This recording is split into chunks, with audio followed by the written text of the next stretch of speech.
ಇಷ್ಟೊಂದು ಕೆಲಸ ಮಾಡಿ ಒಳ್ಳೆ ರಿಸಲ್ಟ್ ಕೊಟ್ಟು ಕೆಲಸ ಮಾಡ್ತಾ ಇದೀವಿ. ನಮಗೆ ಸೇವಾ ಹಿರಿತನವನ್ನು ಪರಿಗಣಿಸಿದೆ. ಕಳೆದ ವರ್ಷ ಯಾರು ಸೇವೆ ಸಲ್ಲಿಸಿದ್ರೆ ಅವ್ರನ್ನ ಮುಂದುವರಿಸ್ತೀವಿ ಅಂತ ಹೇಳೋದು ಒಂದು ಪ್ರಜಾತಾಂತ್ರಿಕ ರೂಢಿ, ಅದು ನ್ಯಾಯಸಮ್ಮತ. ಆದ್ರೆ ಸರ್ಕಾರ ಇವಾಗ ಯಾರು ಜಾಸ್ತಿ ಮಾಡಿಸಿದ್ರೆ ಅವ್ರು ತಗೊಳ್ತಾರೆ ಅಂತ ಹೇಳಿದ್ರೆ ಪ್ರತಿ ವರ್ಷ ಹಿಂಗ್ ಮಾಡ್ತಾ ಹೋದ್ರೆ ಯಾರು ಬರ್ತಾರೆ, ಯಾರು ಸೇವೆ ಸಲ್ಲಿಸ್ತಾರೆ? ಇವತ್ತು 4,000 ಜನ ತಗೊಳ್ತೀವಿ ಅಂತ ಹೇಳ್ತಿದ್ದಾರೆ, ಅದು ಸಾಕಾಗಲ್ಲ.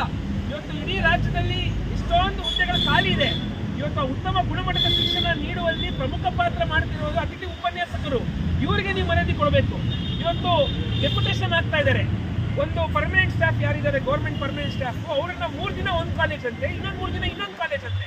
ವಿದ್ಯಾರ್ಥಿಗಳ ಕತೆ ಏನು? 3 ದಿನ ಮಾತ್ರ ಪಾಠ ಕೇಳಬೇಕು, ಇನ್ನು 3 ದಿನ ಗೋತಾನ? ಯಾರು ನೋಡೋದೇ ಬೇಡವಾ? ಎಲ್ಲಿ ಬರುತ್ತೆ ಗುಣಮಟ್ಟದ ಶಿಕ್ಷಣ? ಸರ್ಕಾರ ಸಾಮಾಜಿಕ ನ್ಯಾಯ ಅಂತ ರಾಜ್ಯ ಸರ್ಕಾರ ಮಾತಾಡ್ತಾನೆ ಇರುತ್ತೆ. ಇದೇನ ಸಾಮಾಜಿಕ ನ್ಯಾಯ? ಉಪನ್ಯಾಸಕರನ್ನ ಬೀದಿಗೆ ತಳ್ಳೋ ಸಾಮಾಜಿಕ ನ್ಯಾಯನ? ಇಷ್ಟು ವರ್ಷ ದುಡಿದಿರೋ ಉಪನ್ಯಾಸಕರಿಗೆ ನೀವು ಬೆಲೆ ಕೊಡಬೇಕು. ಅವ್ರನ್ನೇ